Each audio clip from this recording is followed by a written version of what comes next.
We are live. Welcome back to Assessment Immersion Training. And we're now officially in week 6. This is the week 6 live stream, at least, no matter when you're watching this. And if you're new to these live streams, the reason why we do these in Master Coach University is that we have trainings where we only have a limited time together. And there's so much to cover when you're really mastering a craft like coaching, because it is such a deep well of experiences and knowledge and skill sets, for that matter. And so, my mission for you is to really make sure that that there's no stone left unturned, and that we go in depth in the areas where there's probably room for even more exploration. And so feel free as you watch today to ask questions, post them in the chat. Hopefully our audio and video is coming through okay.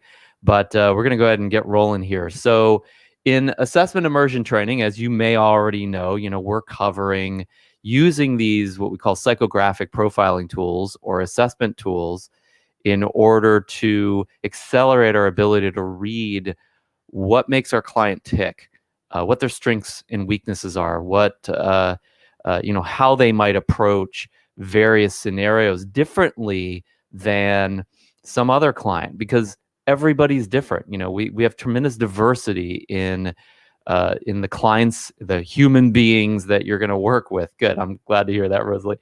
Always nice to know that somebody can hear something out there in internet land. So anyway, so because of that, we could use some help, as coaches, not just asking powerful questions and spending hours and hours and hours,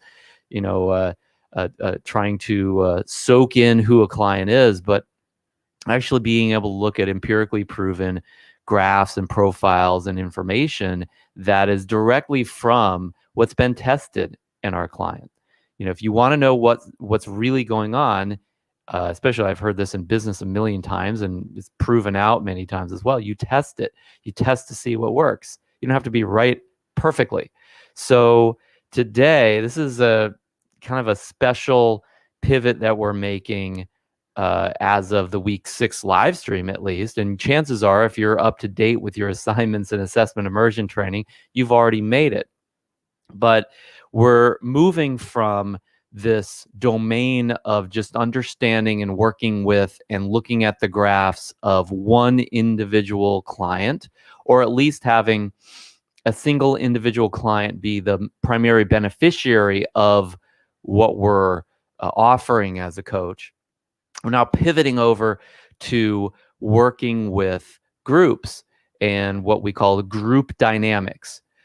When you are coaching, you could be coaching an individual, but you could also coach a group, a team, a business, a group of like-minded individuals, people that have similar goals, let's say.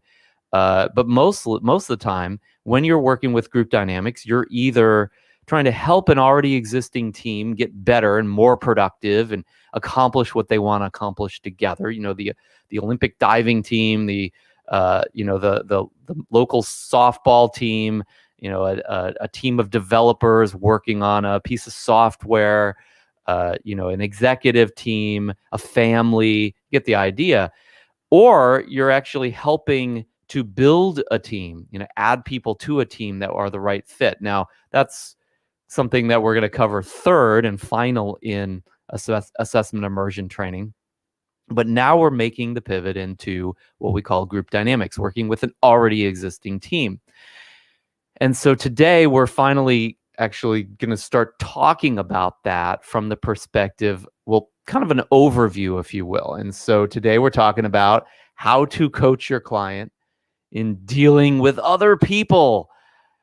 This is quite a subject, because I'll tell you, like, there are some clients that you work with that they always love dealing with other people, and people are their thing. They are always, they're excited and upbeat, and they're really great with people. And then you're gonna have tons of clients that don't want to deal with people at all. That to them, people are more of a problem, or more of an impediment to get past, or at least something that kind of scares or intimidates them. And so you're going to have a myriad of different client approaches to people just in general. But I can also tell you this, that helping your client deal with other people is one of the most valuable coaching services that you'll ever offer. And I want to start today with these guys. Now, you probably are aware of or have heard of Atari already if you've been around for, longer than, if you're not a millennial, you've been around for more than 10 years, you know about Atari. Atari was the fastest growing company in history. The fastest growing company in history. This I did not know until a couple days ago. I did the research on this. And then, to be the fastest growing company in history, you've got to outgrow, I think at the time, even like Microsoft and all sorts of other, heavy duty growth stories in the history of business. But something happened to Atari, if you know the history at all. They grew and they grew and they grew, and then they died. Why? Now, there are a lot of arguments. People would say something like, well, it was their technology was getting old and they had too much competition, or they had a lack of creativity, or, they made bad games. And definitely we'll talk about they made bad games. There were definitely some arguments to be made there. But I think you got to go deeper than that when you're really trying to figure out what's at the source of something. And as coaches, as part of our job, is we're literally, asking the question sometimes, what's at the source of that? What's at the source of the success or failure? What's really going on here? Rather than just the surface of what everybody else looks at. We want to look deeper and go to the root. The root is from which everything emanates. It's the wellspring from which results or lack of results actually happen. So if it wasn't like just bad games and bad tech or just something nobody could do anything about, what then? And you might imagine it might have something to do with people, but let me share it with you in narrative form. So Atari gives, some amazing gifts to the world, right? They come up with this amazing technology. They come up with computers and gaming machines, and they created iconic games, like games that, still in history are legendary games, right? And they grew huge as a result of this. Everybody had to have that game system, at least if you had kids, especially. But I just found this out again a couple days ago when I did this research. They gave no credit or bonuses for game designers. They didn't do anything for their people that their people really wanted. In fact, we'll cover this in a second. They had really insane like deadlines for their developers, and they basically, their philosophy at Atari was Atari wants only the company to get the credit, not the people. They didn't even want the customer to know that there were people making these games, right? They wanted to be all about Atari, not about the people who made the games. So finally, David Crane and his ilk, these game designers, they got pissed, right? They got upset about that because they knew, hey, we're a huge reason why Atari is Atari. We literally had to create these games, and we're working day and night to make this stuff. And so they left. They started Activision, and suddenly Atari had competition for IP, for games, especially. This is what people bought the Atari 2600 for, so they could actually, play these games. So, Activision, if you know the history, and they started making some really great competitive games, they did something special. They actually rewarded their designers. They paid better.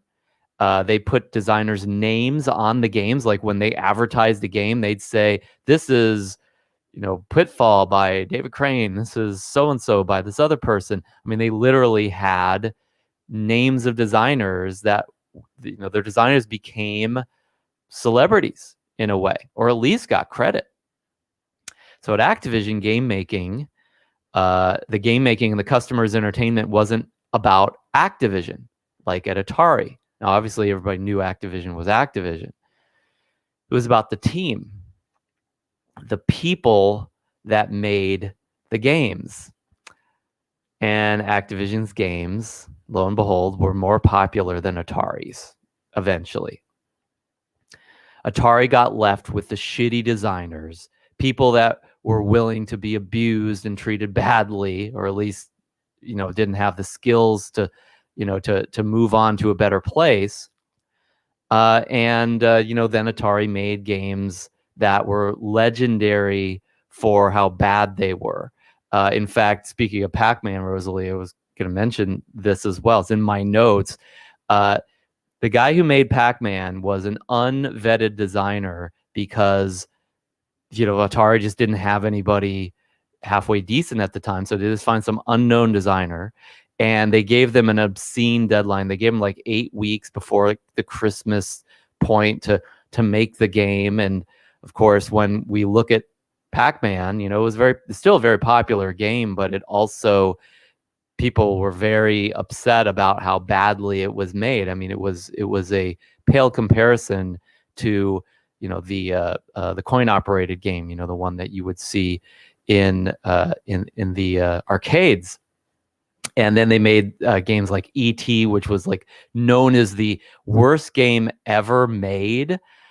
And I actually enjoyed E.T. I thought it was a kind of cool game, but evidently a lot of people just thought it was ridiculous. So they started making all these bad games. And of course, one would say from the outside, well, Atari they just make bad games. It's just, if I was running Atari at the time, I'd probably just think, hey, the games just aren't good, and our people just aren't making good stuff, so we're screwed. Like, what are we gonna do? Like, nothing we can do about it. It's our people's fault.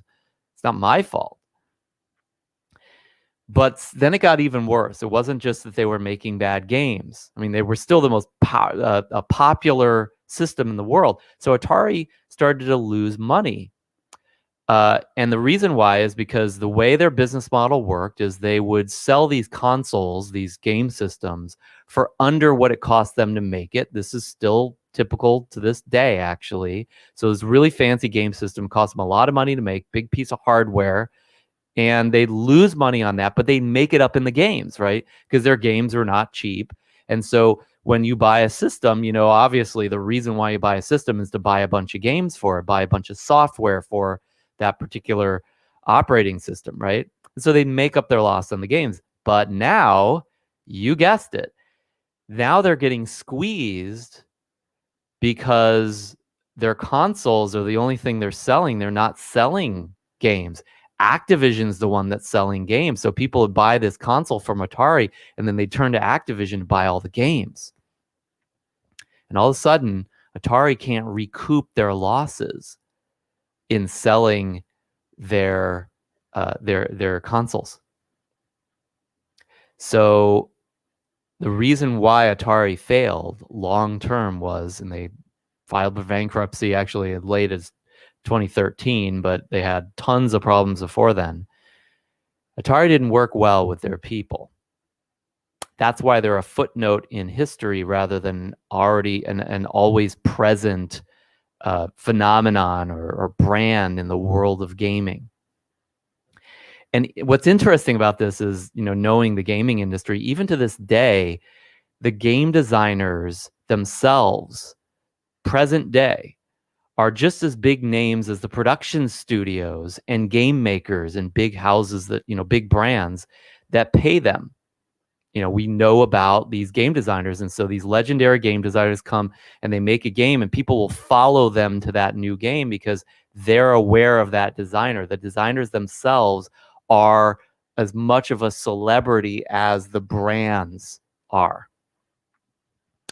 So why is helping your client deal with other people, why is that one of the most valuable coaching services you'll ever offer? Because they live their life through the relationship between them and other people. Their life is basically by virtue of other people. Whether you think about it from like a family or a love perspective, and like literally we share and get and achieve and give love through relating to other people. Generally speaking, that's usually the vehicle through which we do it. Or we talk about career and money and business. Okay, well, chances are you're going to be on a team or you're going to work for some individual. You are going to, sorry about that. It didn't turn the ringer off this time, it looks like. People calling and interrupting. So in business and career and money, chances are, where is all the money? The money is in other people's pockets, right? It's in your boss's pocket. That's where it comes from.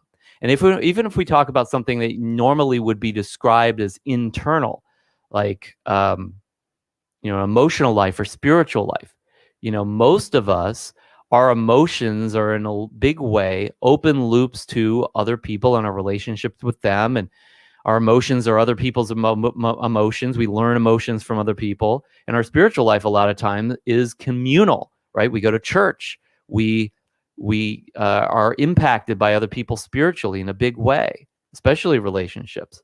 So the reason why all this is so critically important is because life is a team sport, as it says here. And even if you don't like people, you don't want to be around people, people confuse you or annoy you. If you want to produce great results, you get your results from other people. I mean, the breakfast you had this morning, as Martin Luther King said in one of his famous speeches, it's like that was made by somebody in India, or the box was constructed in China. It was, there was some, farm worker down in Florida, harvesting the rice or whatever. I mean, it's like other people are necessary in some way, shape, or form. We co-create our existence. Life is a team sport. We're codependent. We're interdependent, as Martin Luther King said. So this is not even on this. I'll get to that in a second. I talked about this, and I'm gonna put a link up in. Let's see, is it this side? Up in a tag in the corner. If you're on YouTube, not right now during live stream, but if you're watching this on the replay, it should be up. I just let it be live because most of the time we take these down after the trainings, these live streams. But there is a training we did in strategy immersion training that called tribal transformation. And there is an entire step in the coaching process in strategy immersion training, or in the strategy coaching process, where you actually help somebody work through and transform how their relationship with their peer group impacts something that they're attempting to change in their life. And we cover like a lot of ground there. But one of the items that we refer to there is this same kind of Hindu proverb that there are three great mysteries: air to the bird, water to the fish, and man unto himself, or humans to the state of being human, so to speak. But the original language evidently is like man unto himself. So what they're saying is basically air is mystery to the bird because the bird is like in air. The bird can't understand air. The bird lives in air, but it's like invisible to the bird. So it's like a mystery. It's like, I don't even know why I can fly. Same in terms of water to the fish. Like the fish never doesn't experience water for the most part. And so it's like, it's something that's inaccessible to the fish, right? It's a mystery to the fish. And then man, or mankind, if you will, humans, they're in themselves, so they're a mystery to themselves, so to speak, which is, I think, kind of a dig on humans. Is like we just don't understand ourselves.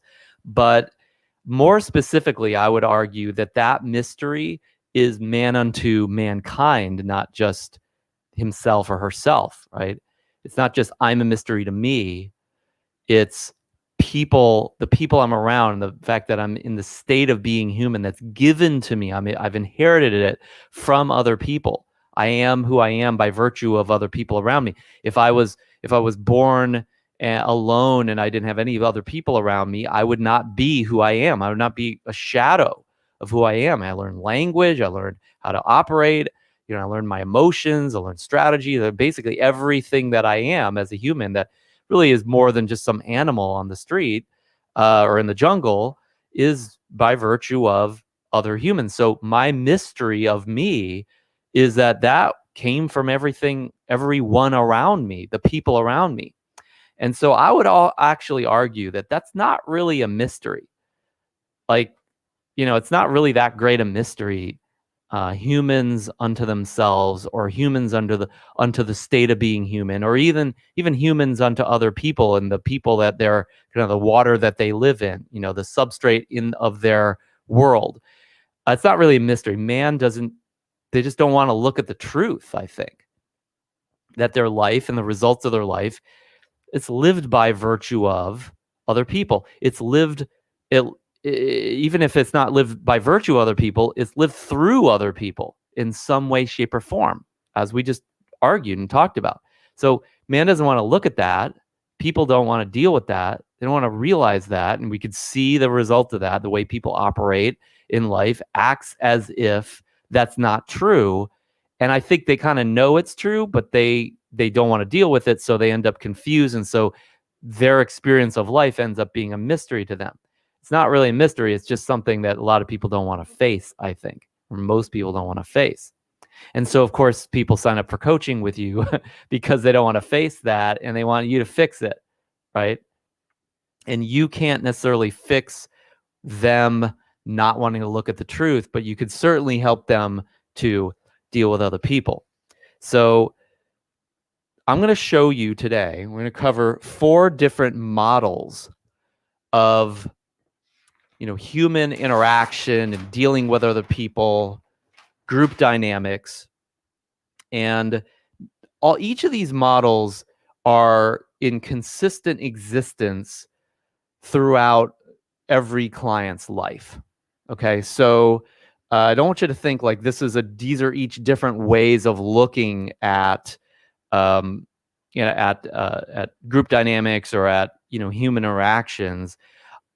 Think of these things as just four views of the same object, 4 perspectives, if you will, on relationships through and with other people. Okay, so these are all kind of ongoingly happening all the time, if you will, and I just want to offer you these 3 views to get a sense of some of the really critical and important structures of how humans interact and work together or don't work together, and the forces that are at play, not just the interdynamics between people and in teams, but also the motivational dynamics that are happening within clients and teams that are actually kind of operating structures that drive an individual, even if you're not even looking at the team.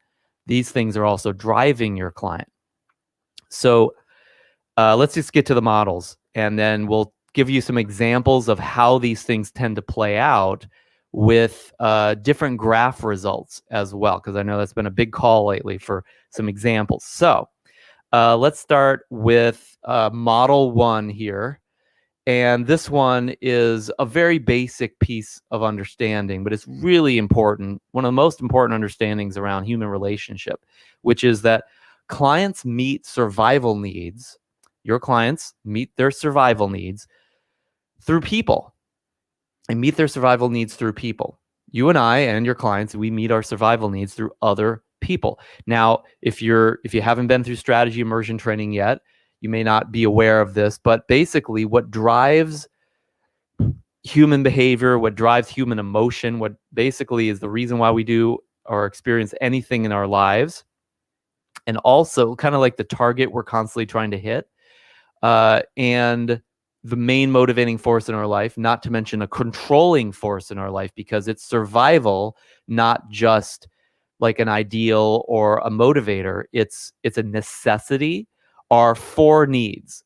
And these needs are certainty,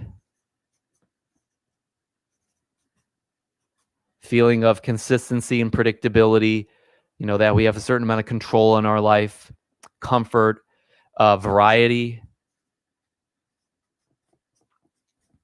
sense of newness and growth and surprise, if you will, significance,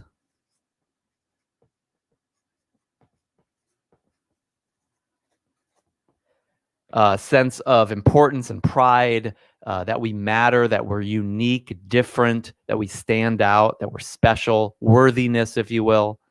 And then finally, love. All right. So and of course, love is a kind of opposite of significance, is a sense of oneness and being a part of something, right?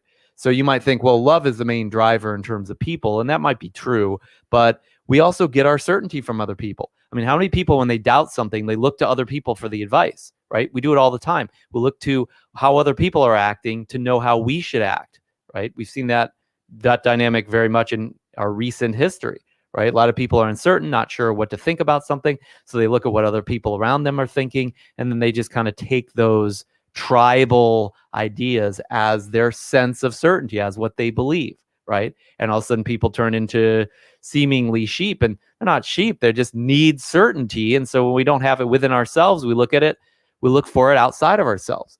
Variety, you can get variety a lot of ways, but people is a huge way to do it, obviously. And significance, usually the way that we get our significance is by comparison to other people. Like, I'm more significant than you. I compete with this other person in sports or business or something. We compare, our Western society is quite rich, except we don't feel that way. Why not? Because we're comparing ourselves to each other in terms of our significance and how much wealth we've accrued, let's say, right? So we meet our survival needs through other people, either through the results other people facilitate for us, or directly through our peer group. Just, hey, I'm around a peer group, makes me feel certain. We have some variety. We're connected to one another, and they think I'm a cool person. Hang out with a bunch of people that don't think you're very significant for a regular period of time. Find out what happens. Find out how, let's see how excited you are to spend time with them.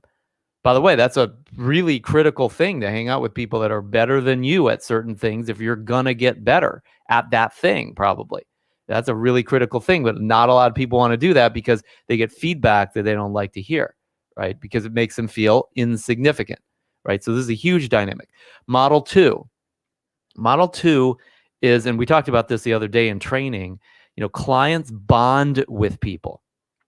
People bond with other people in these structures. These are what you might call bonding structures. Okay. And there's many of these, but let's just get to the main ones that you're going to see and you want to be aware of for your client's sake. The first one is the dyad, or a binary relationship.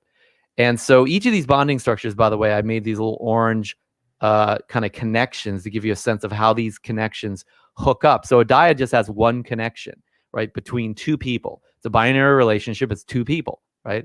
So that's the first structure. Now, a lot of times this might be like a marriage or a intimate relationship between opposite sexes, let's say. But there's plenty of partnerships where there are just two different types of people, or maybe similar types, and they hook up and they create a dyad, a business partnership, let's say, best friends, let's say, all sorts of different dyad type of relationship where there's one connection, because there's only two people and it only needs to be one connection between those two people, right? And so that gives a certain structure. This is a fairly unstable structure, as we might have talked about before, because any individual, either of these individuals do anything, it radically upsets the dynamic between these two, right? So this connection is, think of this connection, this dyad connection, as like something that it creates waves, because this person does something,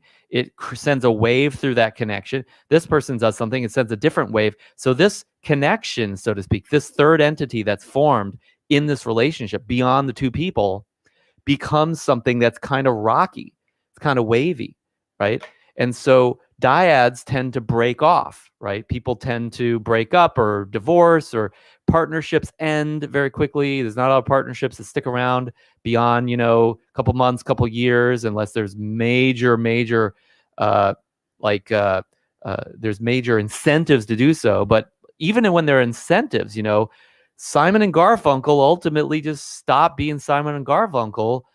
I mean, like, hell, they were making good money. They were pretty popular, but this waviness, that is not certain.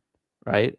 There's not a lot of certainty in a dyad, right? So most of these don't last very long, so it's like you look at, just individual love relationships, it's like they don't last very long either. It's like the uncertainty alone can drive that. Plus, you've got these ups and downs. And so variety, I mean, you're going to get a lot of variety. This is very exciting. There's no doubt about that. So these can be very passionate, exciting relationships that attract us. So like we're like the moth to the flame, or to the bee whacker, whatever they call those things that hit the bugs that are electronic. But then we get zapped by them, and all of a sudden we get a lot of variety, but all of a sudden there's no certainty, and love is up and down, and significance is up and down, because who's more significant? And that could be very rocky. Who loves who? That could be very rocky. Is love there right now, or is it not there? I'll give you an example. Last night, I was very busy preparing for this, and my wife was like hugging me, and I needed to talk to somebody, and I was like, let go, and so she let go, but I was like, okay, what have I just done? I just took love away, right? I sent this wave through our relationship, because normally he's not like, let go. So it's like, what does she feel? And all of a sudden I felt funny. I felt uncertain. It was like, maybe I sent the wrong signal to her, and so all of a sudden now I got to do these other things to kind of handle that and resolve the wave, right? I mean, that instability is a core characteristic of that dyad. Next, we're going to get more complex as we go. We've got a triad, or what I like to call a triangle, because it's got this, this triangle shape. And the triangle shape is, these shapes are the shapes of the actual connections between the people. Hope that makes sense. So you've got 3 people now, and then you've got, basically 3 connections as well, because you've got connection between A and B, connection between B and C, and so that's the second connection, and then connection between C and A. So there's 3 connections, right? So 3 people, 3 connections. And we've gone from 1 connection between 2 people to 3 connections between 3 different people.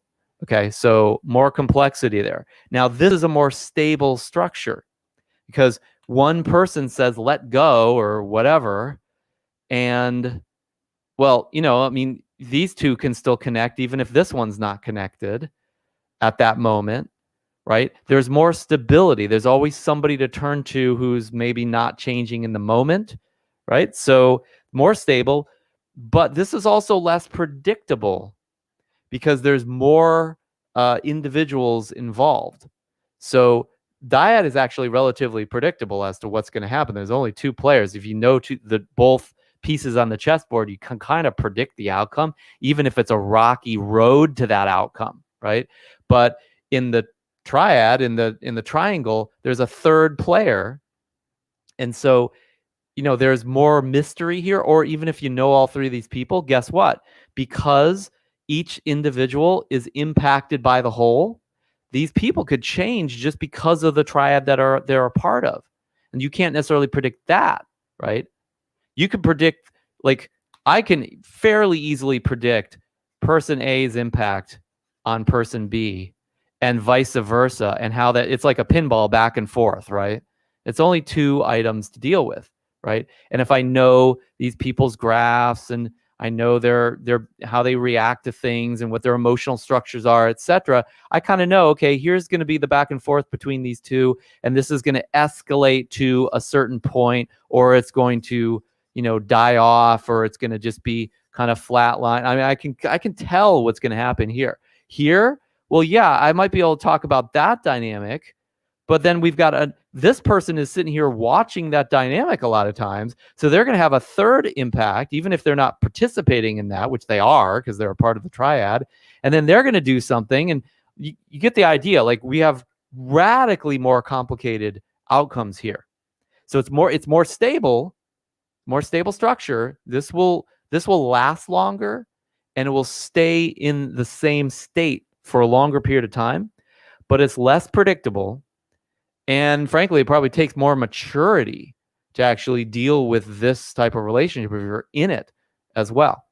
And then finally, we've got, 4 or more, and I tend to look at this like more like 5 or more to make it a true circle. But then we have circles. And so the shape of the connections in the circle, of course, is circular. So we've got these people who are oriented to each other, right? And you've got multiple connections there. And this is the most stable. Like if you look at, let's say, a couple, they come and go, right? You look at, three people, like some type of, small family, or three people in a partnership. These are more, again, they're more stable, but they'll still, these could easily end. But you got a circle, like a large family, or even, let's say, a community, your local church, or let's say your local government, or the country you live in, or a big corporation, let's say. These are circles. I mean, these are made up of people, right? So they're the most stable. They will stick around like forever. But they're also the least predictable as well, because you've got the most moving parts. So what to focus on here? Obviously, you want to know the individuals, and you can graph them, and you can graph even groups of individuals when you graph a wheel, as we've talked about in the training. But whenever two or more people come together, a third entity is formed. And as you move into more moving parts here, the structure becomes more its own entity that's more beyond the reach of the individual to easily influence. So don't just think about the people, think about the actual entity that's formed, this triangle, this circle, this wavy line. Think about these connections and the shapes there, because these become their own entity, right? Two more people come together, third entity is formed. It's the connection between those two. And so those moving parts and those connections are just as critical as the people that are a part of them. Obviously, the people are the chief instigators in those connections, right? So, and the structure, as you move into more moving parts, as we said, there's a tendency that the structure becomes more of its own entity. Like this dyad is mostly these two people, right? It's like you change the people, you change the dyad, right? But when you get to a circle where there's, like, let's say 50 people or 5 people or something like that, the entity, it's just the way it is, right? It's more beyond it becomes its own entity. It's not as much a subject to one of the individuals, and it's actually more beyond the reach of the individual to easily influence. So I can easily, if I'm a part of this dyad, I easily influence what that dyad is going to be like. Like my relationship 5 years ago, that's probably 8 years ago at this point, was not inspiring to me. It was not exciting to me. It wasn't something where I felt tremendous connection. I felt some, but not a ton. But I influenced that relationship in a great way by growing and maturing and becoming somebody who's more loving and more understanding, and really could express more of what I need and give more to what my wife needed and needs as well. And so suddenly my relationship, literally based upon my growth, has become more amazing to me, right? More inspiring to me, more, I get more love and experience more certainty, variety, significance from that relationship than ever before. And my wife really hasn't changed that much. I mean, obviously she's grown and changed as well in a lot of different ways, but she was kind of waiting for me to grow up in a way, let's say, okay, just for the sake of argument and explanation. But if you have a group of 10 people, in your local HOA or your local church leadership or something like that, and you grow and you become more, you become better, you might have a better individual contribution to the team, but you're probably not changing that team that much, right? You're not going to easily influence that structure. It's much more stable, and it's much less likely that one kind of seed is going to suddenly grow into a completely different animal. Not as likely to happen. I remember years ago, probably like 4 or 5 years ago at this point, maybe less, our local power company decided to put power lines, right in our backyard. And they started building these power lines. And so the community, they have to, by law, they have to, give the community notice. So they come into the community and they do a presentation, and everybody yells at them, is really upset. And, they want to get their questions answered. Nobody's answering their questions.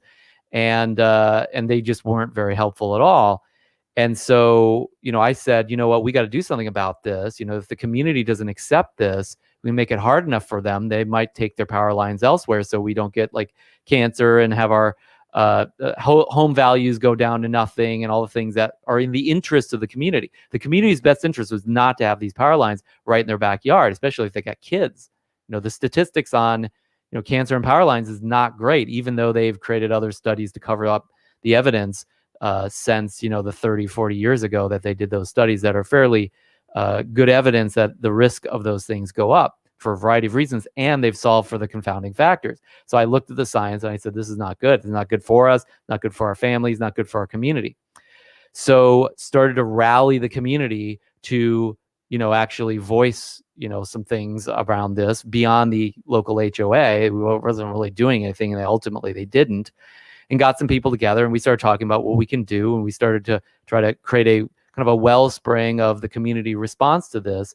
And just so happens, though, that our community is fairly conservative, and they don't fight against corporate interests very often. They celebrate those power structures, not to mention that when it comes to their health, that's not in their high priority. In a more conservative Southern group, they kind of like leave things to to God, and kind of like take their chances when it comes to that kind of stuff. And they're more trusting of power structures in general versus more liberal societies, let's say. So I attempted to influence these individuals, and yet I found that I was basically, yelling to a crowd that was not listening, because that structure was very stable. And I did the best I could influence-wise, persisted, all those things, and found that this was not likely to work. Now, I could have persisted even farther, and I could have made it my life's, mission to do that. But, there were other priorities as well beyond that ultimately. So just proof of the pudding that this circle bonding structure is not phenomenal in terms of ease of influence. It's possible you can influence that bonding structure, but it's not guaranteed. All right, so let's move on to our third model here, which is that clients are externally and biologically positioned in a hierarchy. They're positioned on, as I drew in this ladder here, they're positioned on a hierarchy. So this hierarchy is something that you can notice in society, and it is externally expressed. Okay, this is externally expressed. Like people are in a pecking order, and this could be, let's say, it could be money. It could be a certain amount of attention, like eyeballs and respect.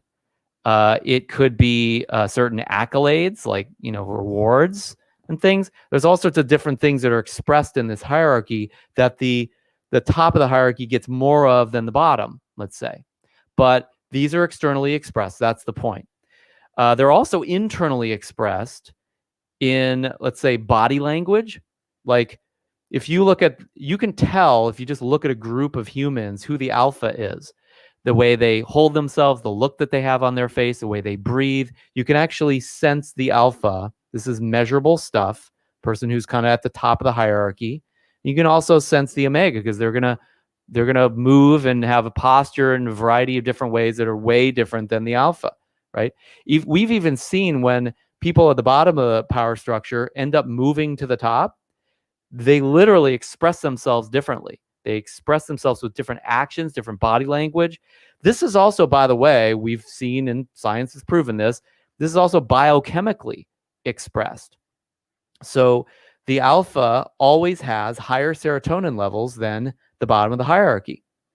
We can see this in a variety of different species as well, but it's also in our species. So if you become the leader of, you want more serotonin in your bloodstream, you want to be calmer, well, just move to the top of the hierarchy. In fact, we've seen people that are naturally, like biochemically low serotonin, they're like more of an omega type in terms, like biochemically, they end up at a top of a hierarchy. They tend to fall off the top, right? They tend to get crushed or end up being replaced because their serotonin levels are so low, they can't handle being at the top. They lose it. And of course, hierarchies take care of that externally, right?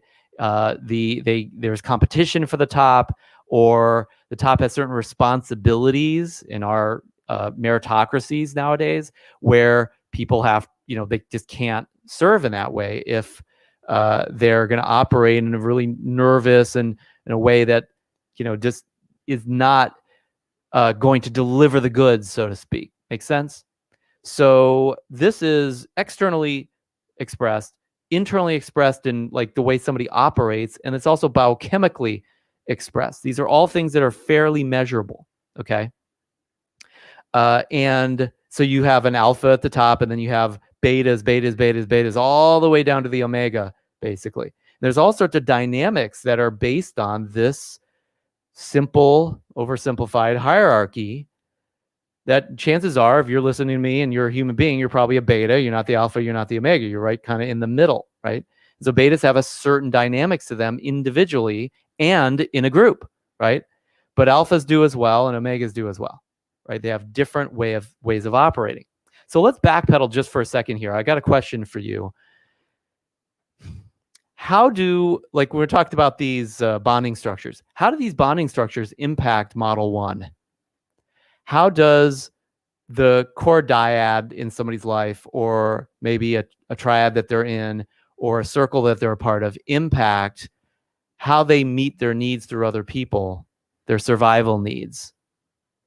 How do these structures impact Model 1?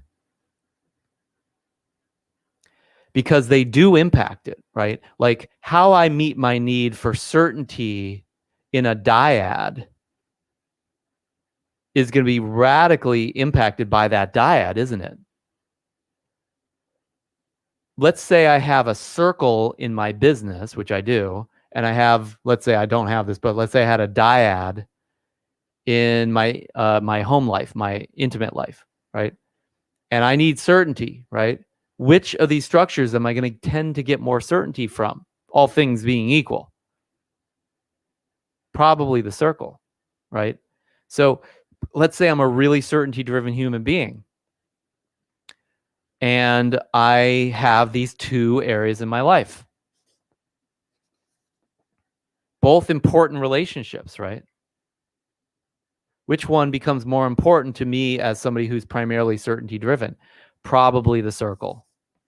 I'm probably going to prefer work over home because certainty is so important to me, and home is only a dyad. Now, what if that dyad suddenly became a triad or a circle? Let's say we had a bunch of kids, right? Suddenly, I might pivot from work life to home life. Have we seen people do that from time to time? Like they're all business, or celebrity. All of a sudden, they have some kids, and they're like, you know what? I'm checking out. I'm going home. I'm going to commit more to my family, right? And then suddenly the family becomes the primary priority, right? So bottom line, these models that are in your life, these dyads, triads, and circles, impact how somebody meets needs. All right. What if I'm primarily, what about significance? How do I get significance in a circle? That might be kind of hard if I'm not the alpha, right? So if I want significance really radically and I'm in a circle, I might want to leave and create a triad or a dyad. Do people do that sometimes? They leave companies and bring people with them. We just talked about one example at Atari. So they create a dyad, and all of a sudden now they're more important because there's less people to be less important too, right? So, this is fairly explainable stuff, right? So now we got to meet all these needs, and we have many of these structures in our life. And so we find different structures to meet different needs sometimes, or we might overstress. Like if I just have a dyad and I have nothing else in my life, let's say I'm elderly, I don't have any relationships, I live at home with my child, my single child, and he or she is the only person that takes care of me and that I have any relationship with, and I'm alone other than that. So I just have a dyad and nothing else, and I want to meet all my needs through that. I'm going to overstress that relationship, chances are, right? I'm going to overuse them for love, and they're probably going to feel at times like, gosh, I'm like their mother, right? I'm basically a caregiver, right? I'm going to stress them for certainty, possibly. They're going to be my one source of variety in relationships, at least, and significance, right? So I probably more easily meet significance, but maybe not, depending on how they treat me, right? Because they're going to create these waves. So that's going to be maybe a stage of life, assuming that's where I am, where I'm going to overstress one set of relationship, right? Unless I'm in a larger family and I'm in that larger structure, then I'm not overstressing one person. That relationship, that circle probably has more resources to take care of fulfilling my needs, right? So the answer to the question, how does this impact that, is greatly, right? So when you're talking to your clients and they're like, yeah, I'm really significance driven, you find this out about them, or you look at their graph and you can read that. Okay, well, find out where their bonding structures are as well. You find out some information about their bonding structures, it's going to dictate and tell you a lot about this.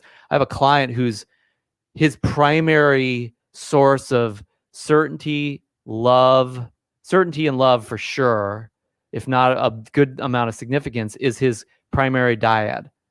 Because he's in a marriage and he loves his wife. He looks up to his wife. He thinks his wife is amazing and they love each other, but she's also the primary breadwinner as well. So he gets certainty and love from that dyad, but he signed up for coaching with me and he wants more significance because he wants to be a bigger contributor to the dyad, or maybe I'm not sure if there's kids or not, but his primary dyad is huge for him because she, again, brings home the bacon and she's also a source of love for him. He wants more significance, so he goes to work and tries to build that business up, and I'm helping him to do that. All of a sudden, his wife lost her job. So suddenly, the source of certainty, at least, if not a certain amount of support for his significance, because he could take time to build his business and get his significance through the certainty that she provided, all of a sudden that messes that whole thing up. Now he's changing his entire way of operating. He might be quitting his business just so he can bring more certainty into that dyad, if not his circle bonding structure or his triad. If he's got kids, I'm not remembering at this time. But the point of the matter is that this is a very unstable source of meeting these needs. And if somebody meets a lot of their needs through that, they're overstressing that relationship, but that is not long for this world, chances are. And then all sorts of different waves can happen over that because this is a less stable structure. So you want to be aware of what these structures are and how they actually impact how somebody meets their needs, because this relationship here, this relationship between needs and bonding structures, especially for love, right? But certainty is huge there, and significance of variety too, this is like, you can think about this as how somebody's life goes primarily, right? So now in strategy training, we don't really get as much into this. We get more into the need structures, the internal, and then working out, diagnosing how they use vehicles, including people, in order to meet these needs. But here we're talking about group dynamics. You want to look at these items, and you can graph them on a wheel if you could graph the family or the team, and you can actually see where somebody lands on that team, and then what they're likely going to be most apt to make the priority for them, operationally speaking, at least, and then how they'll relate to those structures and how those structures will actually be impacted by that particular dynamic.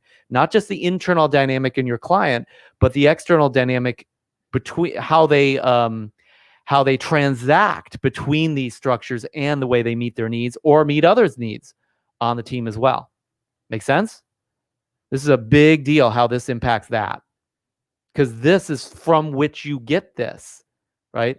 So people will change their structures, or they'll contribute to structures, or take from structures, or impact structures in a variety of ways based upon this, because these are interdependent, put it that way. Okay, let's come back to the third model, hierarchy. So we talked about hierarchy, how it's externally, internally, and biochemically expressed. Same question for a different model. how do these structures, these hierarchical structures of who's on first, what's the pecking order, where am I moving up the ladder, maybe the desire to move up the ladder, or the desire to, let's say, connect with or please the alpha or somebody who's above you on the hierarchy, let's say, the need to, let's say, move up and compete, or the desire to stay on top so that you have people that are supporting you from below, let's say. These are, not exactly unique structures. I mean, this is very predictable in a family, in a team, in a relationship, etc. So how do these structures impact model 1? How does hierarchy impact how somebody meets, let's say, significance? Right? Well, obviously, more significance for a higher level in the hierarchy. If you're in a circle where you're the omega, how long do you want to stay in that if you're significance driven? You don't want to stay in there. In fact, if you have to stay in that circle, they literally have an expression for it called going postal. It's like, you need significance more than anything. You're the omega and you're in a circle, you're in the post office or at school or something, and you're the bottom. That's a stable structure you're not going to change. Well, one way you could change it is kill everybody. Kill everybody you can. You're significant now, right? So this is a huge relationship here in terms of hierarchy and significance, obviously. By the way, love, there's a huge impact on that as well. We know, at least in terms of basic, physical intimacy, like the alpha male. Well, the alpha male is basically mating with everybody down the hierarchy, right? The alpha has, 8 out of 10 mates from this hierarchy going to the alpha here and there, maybe not permanently. The alpha doesn't need a permanent mate because they've always got somebody in line. People are lined up to hang out with the alpha or have sex with the alpha or whatever you want to call it, right? But what if you're a beta? Well, if you're a beta, you got to hook up with another beta, and there's not enough betas to go around because the alpha's taking a bunch. So how you meet love as a beta is completely different in our society than how you meet love as an alpha, right? And alphas might hook up with alphas, but that's going to be a less stable dyad. Those things tend to be very challenging relationships, but they can always find another beta, and they have endless choice of that, basically. But alphas do hook up with betas a lot, female and male, and betas hook up with betas as well. But a beta with a beta is going to operate in a very different way, a very different dyad than a beta with an alpha. Beta with an alpha is going to be the alpha significant, the beta gets love. They also get some significance with being around the alpha, but they get tons of variety because the alpha is really, high on the hog. That's not going to be a lot of certainty. So that's going to be a dyad that's going to have a very upset survival needs structure. But if you look at the way two betas are, well, they got more certainty because they're kind of equals, right? There's going to be a challenge with significance because they might be vying for that depending on who brings home the bacon, who is doing better in life, who's got more serotonin. They might not be sure of who's significant, right? They may have more connection because they feel very similar as well, but maybe less variety because it's like, well, I got the same person, right? And the omega is always waiting around to try to find somebody who falls out of any of these structures, right? And somebody goes slumming. These are the kind of things you've seen. And is this making sense? My guess is if it does, the reason it does is because you're seeing it all the time. You're seeing it everywhere. Intimate relationships, with partnerships in business, with client and host relationships, like somebody's hiring somebody else, business relationships, business structures, seeing it all the time.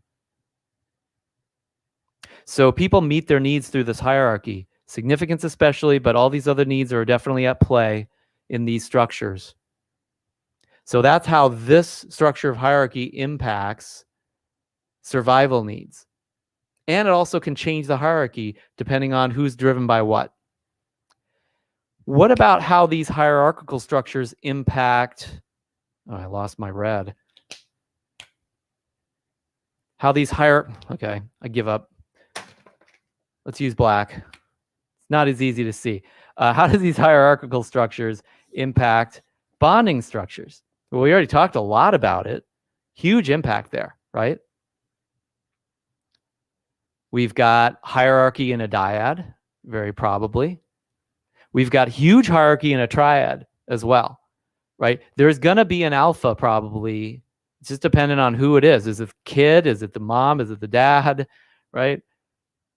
Business partnership. You know, like you take, Apple computer as a great example. If you have a core dyad, that was a partnership, started out as a partnership, right? Steve and Steve, Jobs and Wozniak. Well, there was an alpha in that relationship, and it was clearly Jobs. Doesn't mean that Wozniak wasn't less valuable, or probably he was more valuable at times, right? But and Jobs didn't completely dominate and just abuse Wozniak. I'm sure he understood that there were needs that were at play, right? But there was a hierarchy there in that dyad too. There was a clear hierarchy, and it played out into the eventually triad and then the circle, right? The larger bonding structure as well. And Steve Jobs stayed, the alpha for a long time until he was kicked out. He was kind of the omega for a while, but then became the alpha again, right? So very stable structure, rejected the very leader. Okay, so these structures impact this hierarchy, especially modern structures where they're meritocracies and stuff like that. But this hierarchy also has a massive impact on how these structures play out. Okay, so these all impact each other is the point. Any questions about this or confusion, let me know. Model 4. Your client has various spheres of life where these models play out. So, and they hold these spheres hold various weight with them. That's why I drew them at different sizes.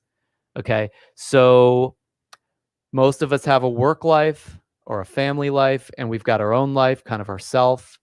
Now, there are other circles you can draw. You can be more creative with this. I'm oversimplifying this for universality's sake, right? But you can imagine that, if you talk to your client, and you can find this, there's not really an assessment for this. There probably should be, but you can find out very quickly just through their storytelling or them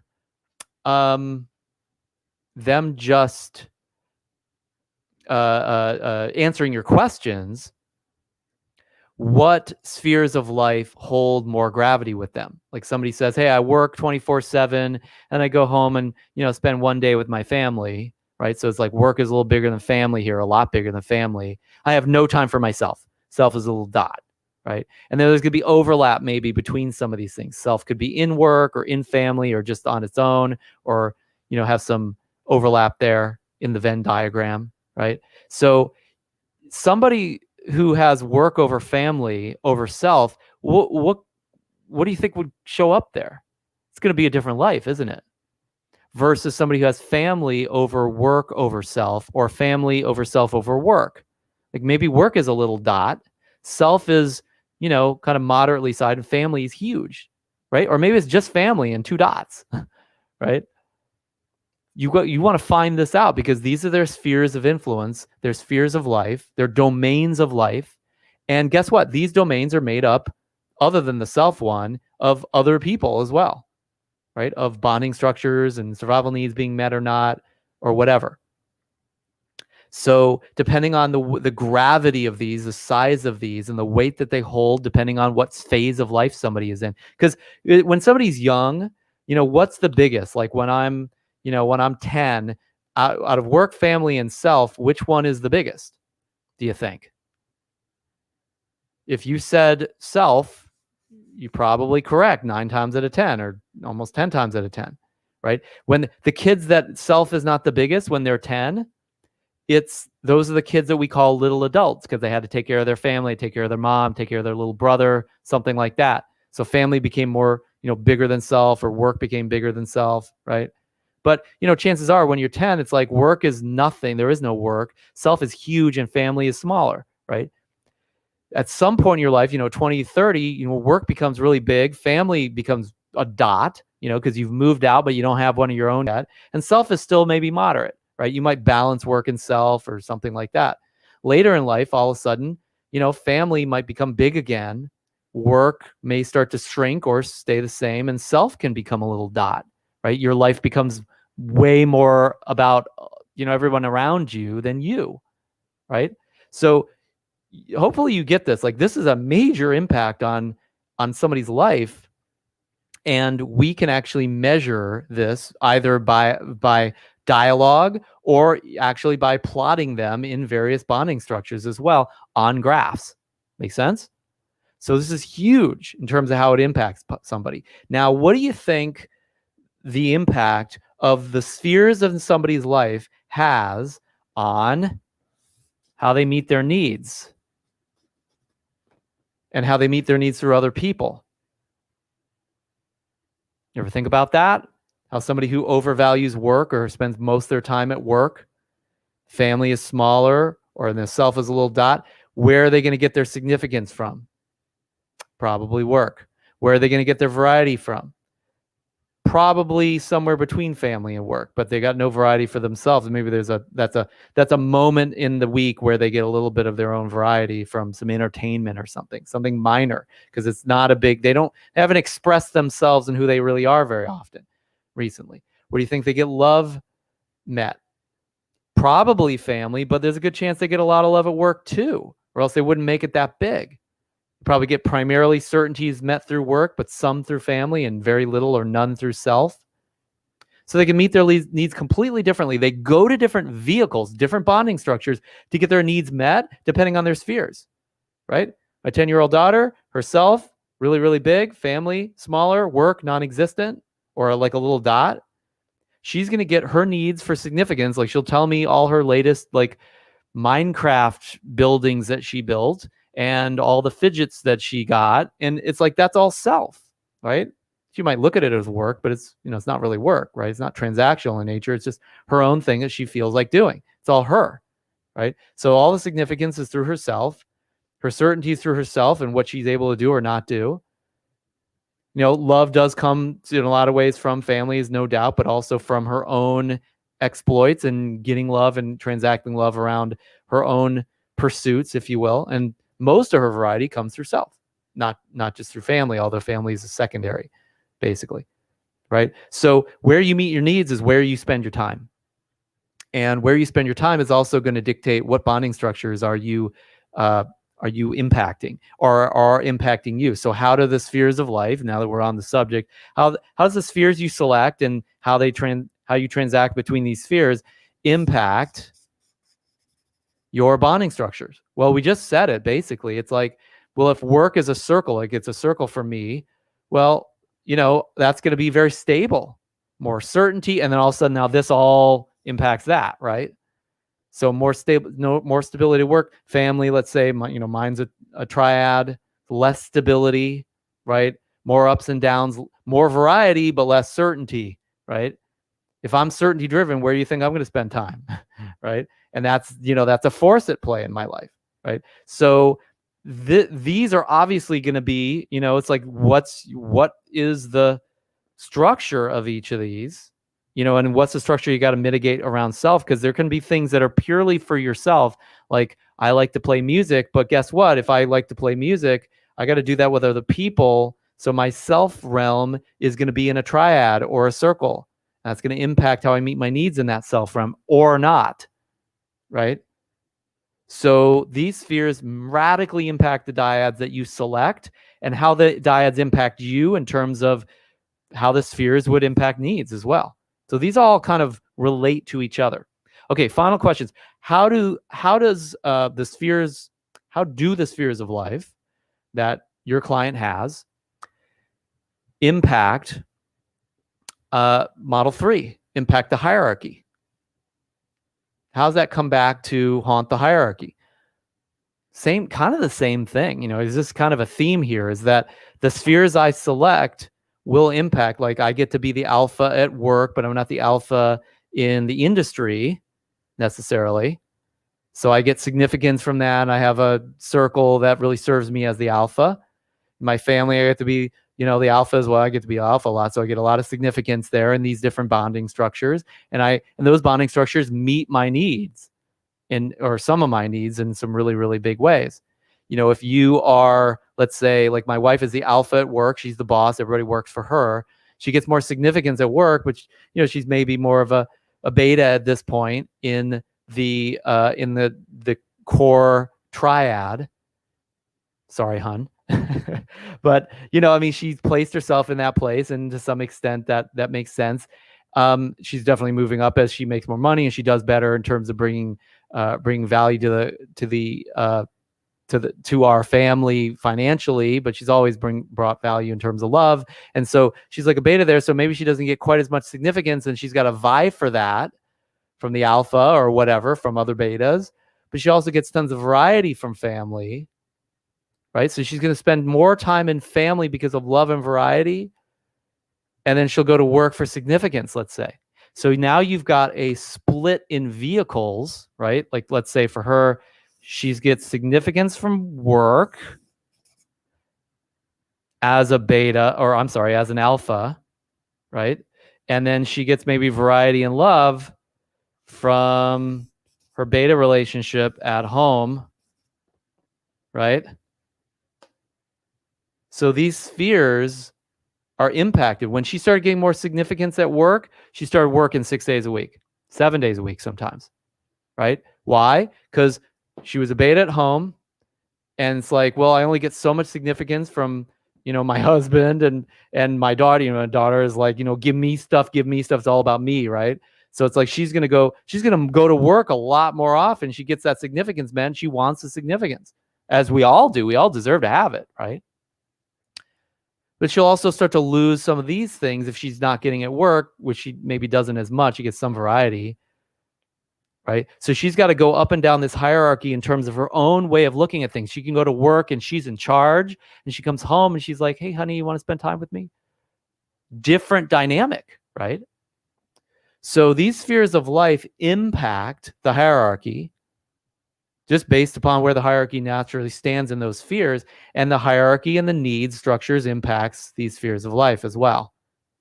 These are interdynamics. These are interdependent structures, if you will. So that's why I didn't want to just say, well, here's one way to look at it. Here's one way to look at it. No, these are things that are at play right now all the time for you, where you are in the hierarchy. It's going to be biochemical for you and external. Your bonding structures are external, also interdynamics in terms of the shape and the stability of that. That all impacts needs. And also, of course, all of that is going to impact where you decide to spend your time. And your client has all of this going on, and you can ask questions to discover this. You can run graphs to discover a lot of this. So now we just want to talk about the graphs, really, and some examples of this as requested. So, because I got to serve my core circle at work so I could be the alpha, meet my significance need. All right, are we doing this? Yeah, we're doing this. Okay, so a lot here. Any questions about this?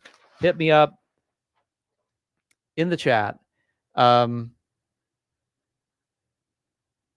Okay, so yeah, let's talk about these different models and how the graphs that you run on your client or on their particular teams or families actually relate to and inform on some of these models. Okay, because you don't want to just look at these models and say, oh, those dynamics are taking place. You want to be able to accelerate your ability to read what's going on in the model by looking at your graph of your client or your client's team, and then thinking about how that impacts these models. So then you can speak to the models, not just to the graph. You don't want to just go up to your client and say, well, you're high DC or you're dominant, and therefore, you know, your I is this. And like, that's all jargon. You want to be able to say, hey, you're high DC, or you get a lot of significance from this because you're the alpha there and you're running the show. And you get what I mean? It's like you start speaking English to these guys and you know all those dynamics based upon the graphs. And all they did is take a 10-minute assessment and they gave you that stuff. And all of a sudden you're telling them all about their life and how it all played out. What do you think the chances are that they're going to hire you as a coach? What do you think the chances are that they're going to hire you to coach their team, or at least be a consultant to help them build their team or work with the interdynamics on that team? It's basically guaranteed. Now all you got to do is be willing to go out and talk to people. And you're going to have as many clients, business or otherwise, as you want. Because when you, as my original mentor, Robert Alderman, used to say, it's like when you can read these graphs and you could do it in a compelling way, your client follows you anywhere.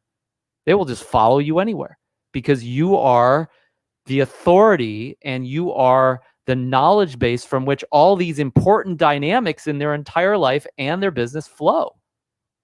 It's like, hey, I'm running my business. I'm in charge. I'm the alpha. I want to keep getting significance. I want this team to work together well and to love each other so they'll stick, so I can be certain.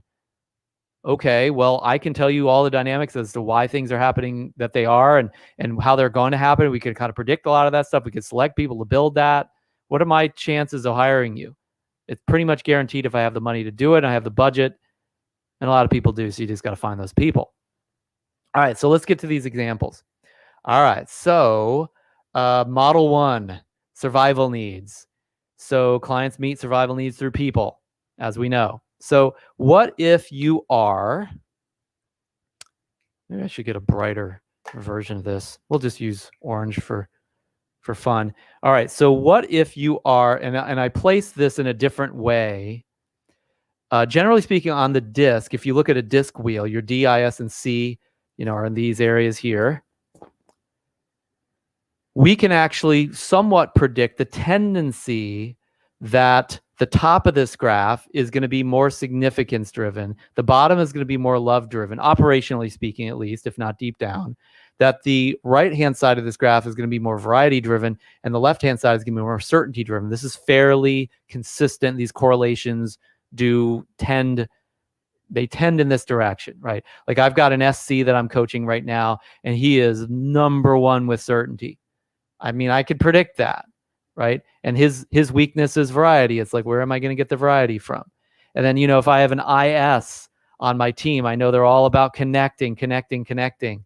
That might be a problem because they're maybe not as significant as they need to be on the team or within themselves, right? So these are tendencies. They're not perfect correlations, but they're pretty darn good. They're pretty darn predictable. And I can't tell you the science behind that. I just know I've seen it again and again and again.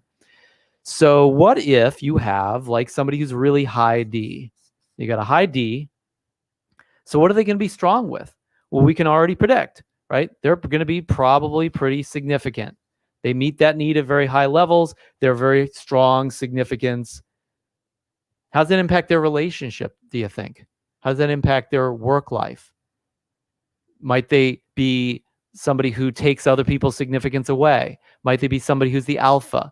Might they be somebody who, if there's something that could cause them to lose significance, that they might be unhappy about that? And they might make radical decisions just to keep their significance. I'm working with an alpha right now, or a D right now, who runs a $5 million business. And anytime there is somebody on the team that's not performing as well as he would like, he attacks them. He'll attack them, especially if they're not like really doing a great job with like taking coaching and fixing the problems, right? Well, why would somebody attack? Because attack is a significance-based reaction, right? And he's trying to preserve his significance, and that person is a supporter of that in his hierarchy, in his circle, right? It's like, if you don't perform, I don't get to be significant because I'm measuring that by achievement and money and survival of the business and success, right? So he's going to go more high D and be more significance driven in that relationship. And of course, that's going to have an impact on love, because love is going to be more in question. The bond between him and that team member is going to be threatened to some extent. So you got to have other people come in and fix that, managers, coaches like myself, right? So that's going to impact that relationship massively. Same with like an intimate relationship, might be similar dynamics, right? Family structure, similar dynamics. Get the idea? All right, let's try another one. How about somebody who's high theoretical?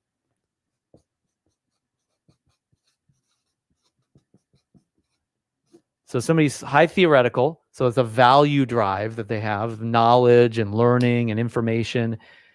What are they going to be strong with in the spectrum of survival needs?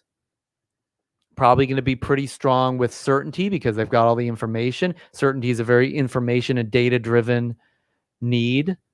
or C is at least. So they're probably more correlated with a C. Not always, but it's a very good chance of that.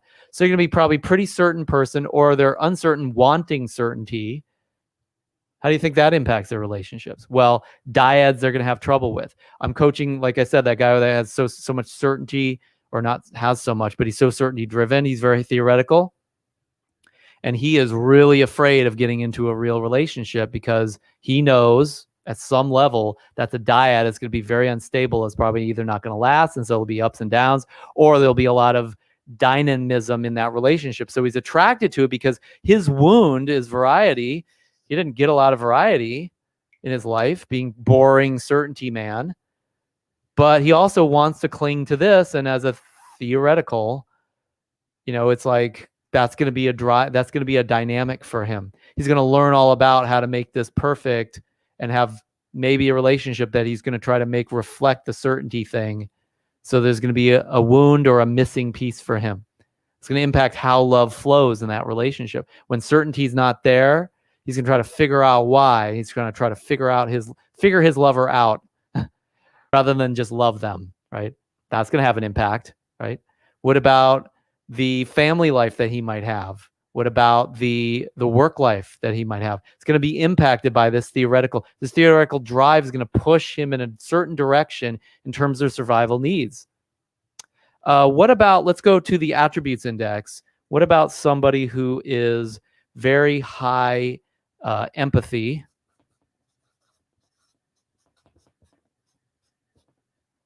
Right? Let's say they're a positive bias in their empathy, very high empathy, positive bias. So they're very empathetic, they're psychic, they feel what other people feel very quickly, they can guess that or intuit that, and they overvalue other people's feelings, not just value them, they overvalue them. So what is this empath going to be strong with? What need are they going to be strong with? Well, naturally, chances are they're going to be stronger on the love need, because that just goes hand in hand.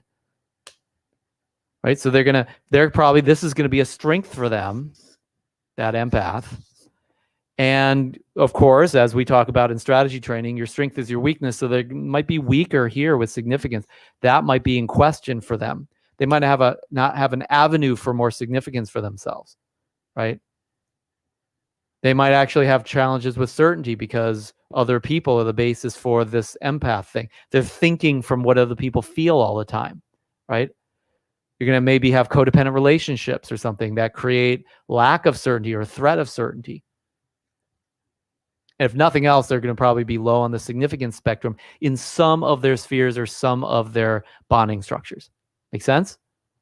So how does that impact their relationships? How does any of this impact their relationship? What if it was all three, D, theoretical, and empath, right? You can have somebody who's all over the map in terms of meeting needs with all sorts of different vehicles and spheres.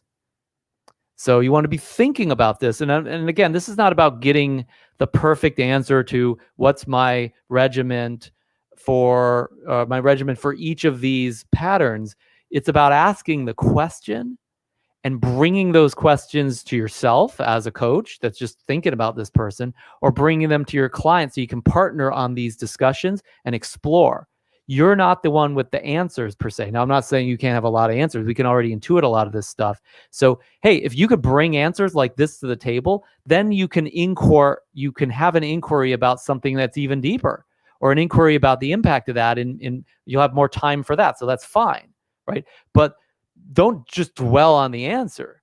Move to the next question. So what I'm offering you here are theoretical constructs and concepts that should open up new dynamic questions that you ask your client or you ask yourself about your client and what's going on in their life.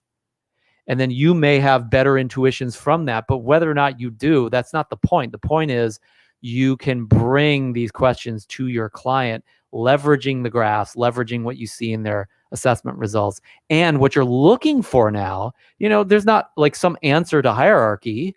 I don't have the perfect answer for that. I can certainly coach you on it, but I can also ask where this person belongs, where they are, where they want to get to, and how that impacts their needs. And I can intuit that based upon their graph, and we could juxtapose some of those things in a discussion. That's the point here. It's not about the textbook, response or something like that. That's a consultant or a therapist at best. So let's move on to model 2. So model 2, as we talked about, we're going to cover some examples here. Clients bond with people in dyads, triads, and circles. So let's say if somebody gets caught in a dyad where there are traditional value, right? So they're in this dyad, but they have a high traditional, a very traditional value. So they're kind of live and die by their beliefs, and their beliefs are very important to them. They kind of expect others probably to operate according to their beliefs to some extent, or at least support them in operating with their beliefs. So, and that, let's say that value is not shared. Like this person's actually low traditional. This co-conspirator in their core dyad, in their relationship or their partnership. How would that impact this relationship? This is probably going to be a relationship that's, if they don't share beliefs, it's going to be fraught with challenges, right? It's going to be very unstable. It's probably not going to last very long if they don't share beliefs. Now, if they do share beliefs, or at least operating principles that have some common ground with beliefs and values, well, they might do okay. This person might not be high traditional, but if they share beliefs, then that could actually go pretty well, or at least that person might feel supported. What about if they're in a circle? So let's say instead of this dyad, let's say you've got a circle here. I don't know who the people are, but they're in a circle, a business or a family. This person's high traditional. What if that circle went into belief structures and value structures that are completely contrary to this person's traditions? That's where we're going to have major problems. This person is not going to be fulfilled. They're not going to be very happy. They're definitely not going to be reinforced to stick around in that structure, at least from a values perspective, even if they meet needs. And there's probably some needs that they don't meet because their traditional value is so high. And that circle is not as likely to change. This person, if they're in a dyad, they can actually flex their muscles and try to influence this traditional value being met in whatever way they see that they need to meet it. All right, let's look at another example.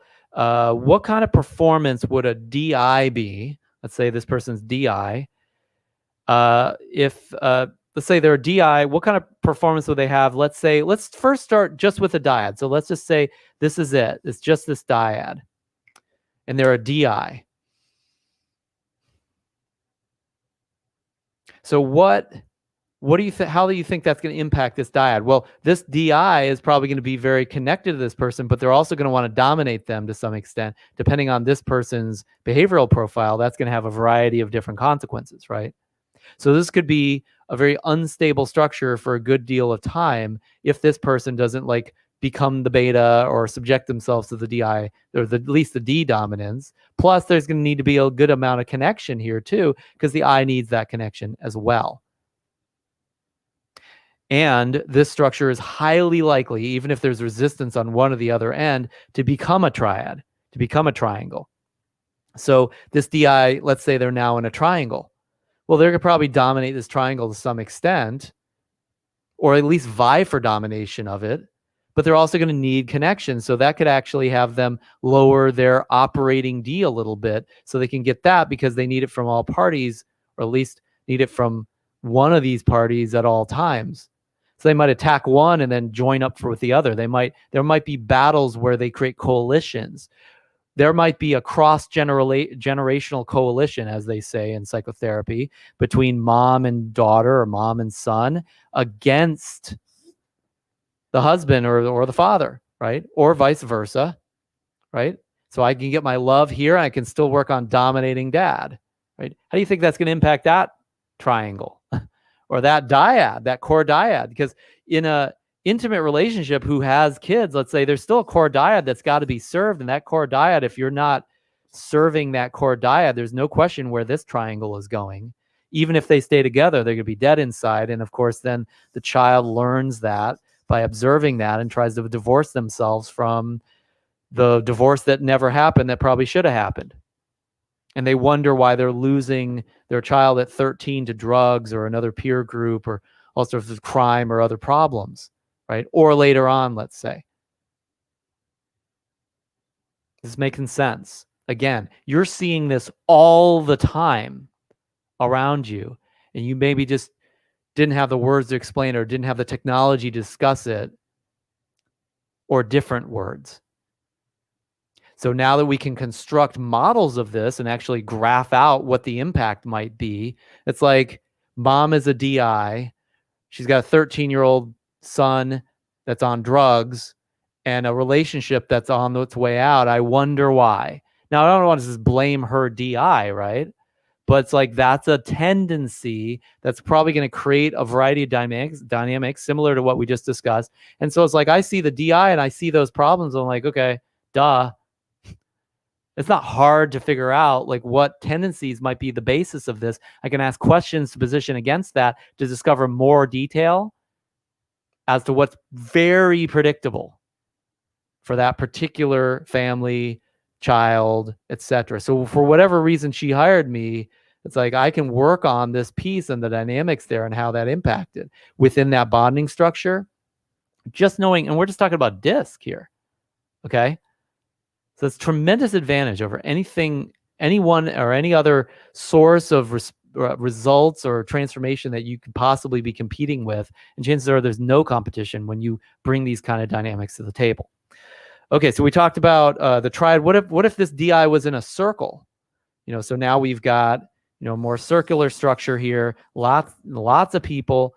Well, that DI, they might connect with all these people from an I perspective and enjoy that. But the D might have challenges if they're not the alpha, right? Because they'll want to dominate that circle and maybe they don't, right? Now that might be motivating for them, but there also might be a little unfulfilled around that too. And so they'll want to break off from that circle. We talked about that a little bit before. When we have a circle of, let's say, salespeople and they're all DIs or they're all at least Ds, like a lot of times we'll find a hierarchy there that's very, not brittle, but it's fraught with competition because the Ds all want to dominate, right? They can't all dominate. They can't all be the alpha, right? So then they'll end up worshiping the alpha because they all love dominance, right? And so there'll be a much more harsh hierarchy in that structure with a bunch of Indian chiefs that all really want to have certain amounts of influence there as well. So that's going to be a really dynamic, exciting, but also traumatic at times circle for a variety of people that are in the circle or who are subjected to the impact that circle has. That's going to be a less stable circle than a bunch of SCs in that circle, right? And so what we do in a larger business is that might be the sales team, but the sales team is a part of a larger circle of administration and marketing circle and the production circle and the service circle, right? So these are other circles that have different dynamics. And then all these DIs know that they're a part of this circle. Now, what are they going to want to do with the rest of these circles? They're going to want to dominate all these circles, right? Now, these are very stable. So then you've got the irresistible force, the DI, going against the SCs, the immovable object. I wonder who wins, right? This happens all the time in businesses. It is not pathological. It is totally normal. It's typical, and you can graph it. You can literally graph it. So you got the inside the circle, the department dynamic, and you've got the larger business dynamic. And these different structures are going to operate very differently. And you'll have these different relational dynamics between departments and within departments based upon just behavioral dynamics alone. Add values to this and imagine what happens to that business. There's more complexity there. That's fair. But you want to have a sense of what that's like because look, the CEO of this, can you imagine being at the top of this thing? This is your game and you see all this shit happening. Like you're gonna be like, somebody help me, right? You come to them with answers. This is why this is happening. These people are doing this. These people are DIs and they're like that. And so they need this. And these are how the needs are met in this circle or in these different divisions and departments. And like, hey, we need to change these incentive systems based upon that. And this is how you handle this one individual.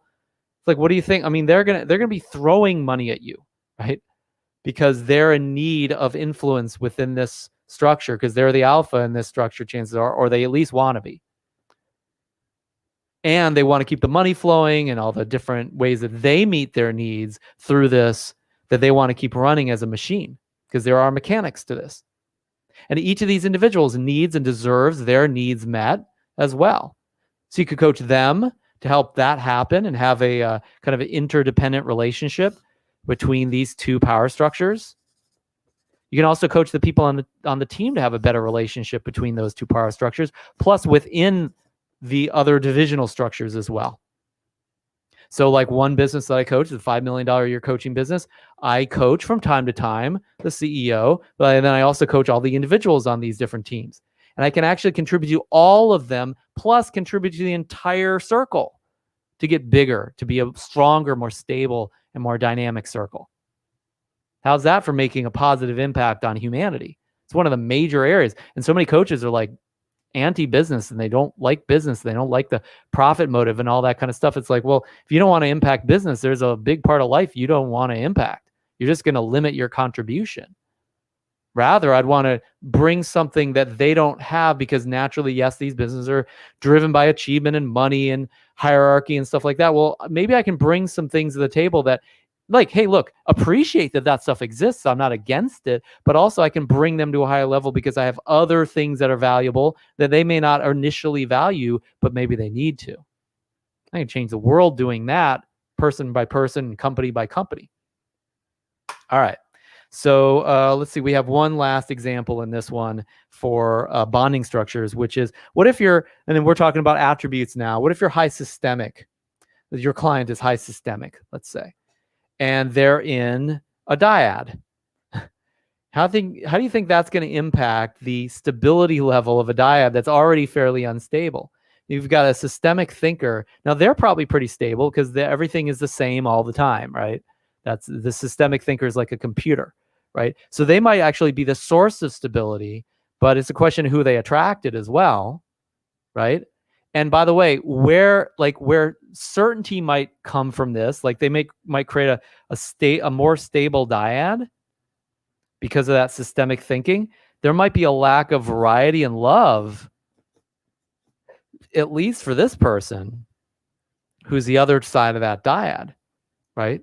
Now, maybe they depend on them for certainty, and that's why they stick around. I don't know.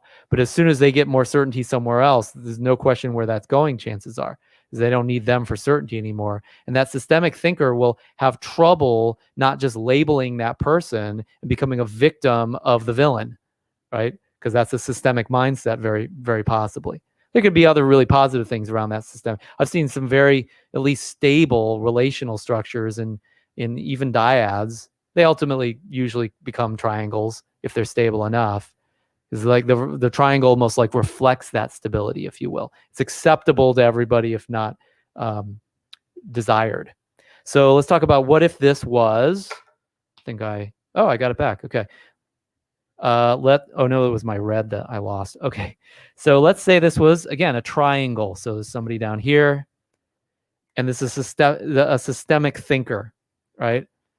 This systemic thinker could end up isolated because they don't provide or appreciate enough connection, or maybe they just don't have as much empathy as they need to for the rest of the triangle. So then we've got a coalition maybe between these two against the systemic, even though the systemic contributes in some systemic ways, right? So we're going to have people that get a lot of love and somebody that gets some certainty and is isolated, right? You ever see a family like that? Happens all the time. It's not unique. But we can see a dynamic here just based on one aspect of one graph.